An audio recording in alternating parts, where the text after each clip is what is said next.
बिहार के सिवान जिले की सीमा पर बसा है एक बदनसीब गांव रुद्रपुर।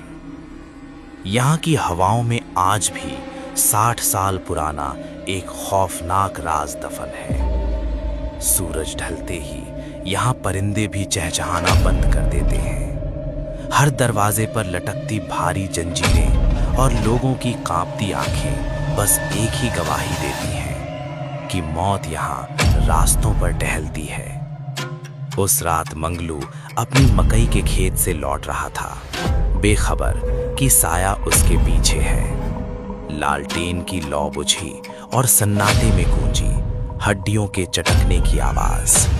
ठक ठक ठक। नीचे देखा तो रूह कांप गई। मिट्टी पर बने वो कदम उल्टे थे। मंगलू बेतहाशा भागा, पर वह आवाज उसका पीछा नहीं छोड़ रही थी।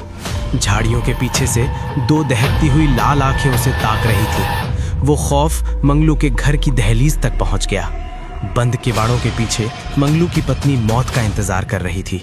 बाहर खड़ी वो बला अपने लंबे काले नाखूनों से दरवाजे को ऐसे कुरेद रही थी जैसे कोई ताजा गोश्त नोच रहा हो। पीतल के लोटे में पानी नहीं, गाढ़ा काला खून उबल रहा था।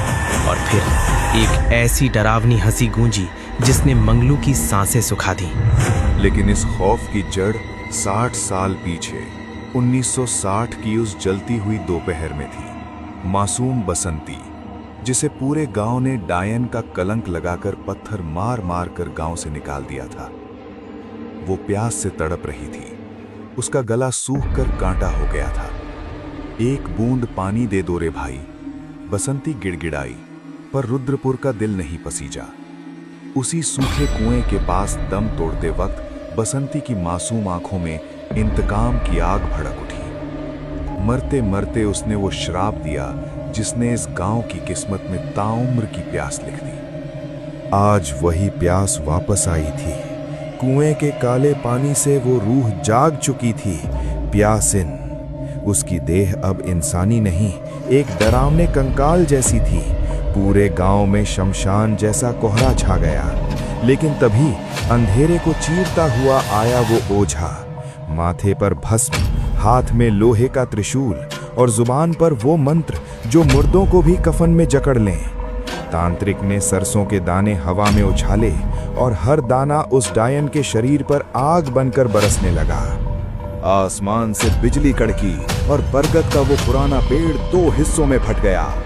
तांत्रिक ने अपना त्रिशूल जमीन में गाड़ा और नीली जादुई जंजीरों ने उस रूह को जकड़ लिया। आग की लपटों ने प्यासीन को चारों तरफ से घेर लिया। वो चीखी और उस चीख के बीच एक पल के लिए वही मासूम बसंती दिखी। उसकी आंख से एक जलता हुआ आंसू टपका और देखते ही देखते वो साया राख के ढेर में बदल गया। सुबह की पहली किरण के साथ रुद्रपुर ने 60 साल बाद चैन की सांस ली।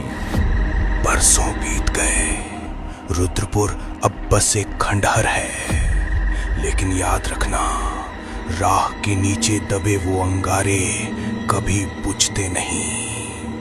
आज भी अगर कोई मुसाफिर उस रास्ते से गुजरता है तो उसे अचानक प्यास लगती है, और जैसे ही वो पानी के लिए मुड़ता है, साया उसके पीछे खड़ा होता है।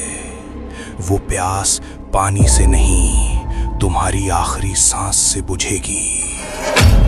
तो अगली बार जब कोई पीछे से पुकारे पानी, तुम मुड़कर मत देखना, क्योंकि प्यासिन इंतजार कर रही है।